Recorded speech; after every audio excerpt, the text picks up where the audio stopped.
Le temps des combats, nouveau livre de Nicolas Sarkozy, est disponible depuis le 22 août 2023.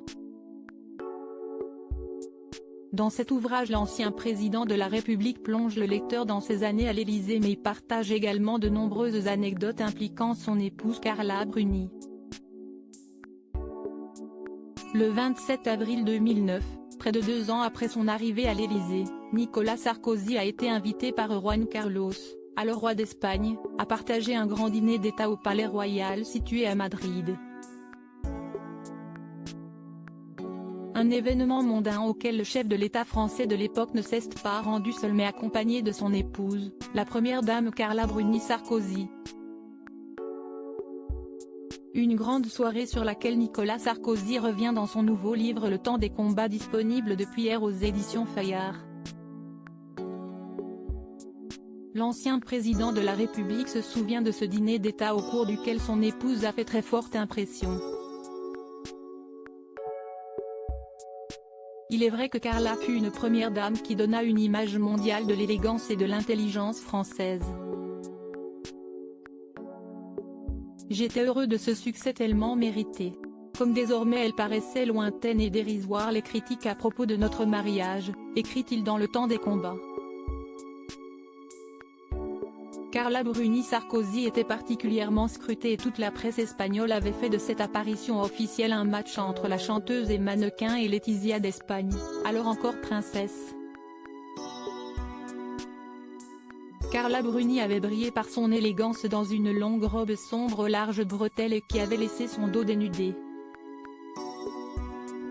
Ses longs cheveux étaient relevés et attachés.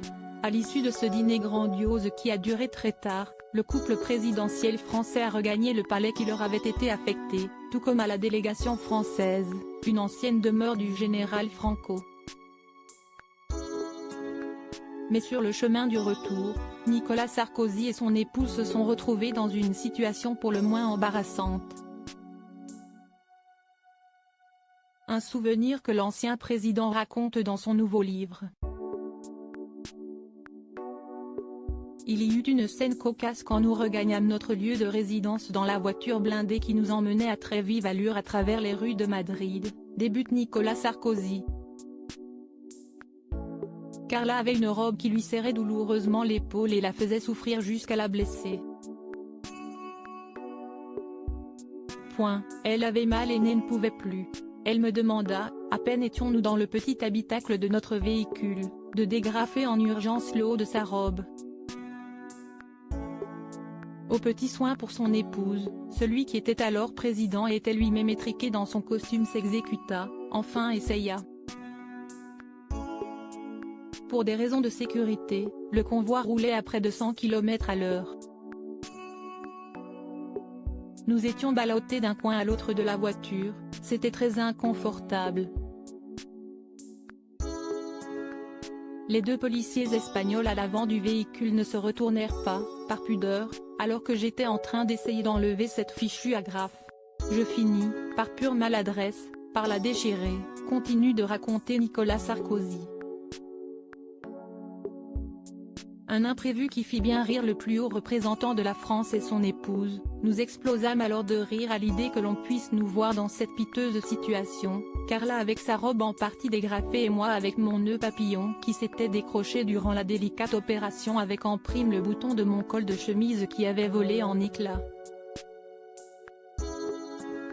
Finalement tout se termina bien, personne, hormis les 2 policiers présents dans la voiture, ne remarqua cette situation gênante. Dans Le temps des combats, qu'il défendra ce soir sur le plateau du 20h de TF1, Nicolas Sarkozy entremêle ses souvenirs politiques et ses commentaires à des souvenirs personnels. Dans ce 2e tome de ses mémoires, il y évoque notamment la naissance de sa fille Julia le 19 octobre 2011, alors qu'il était en déplacement à Francfort, en Allemagne.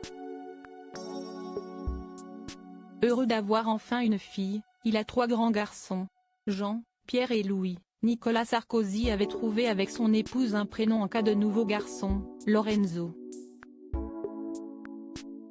Car le couple avait souhaité garder la surprise jusqu'au bout et n'avait pas voulu connaître le sexe du bébé.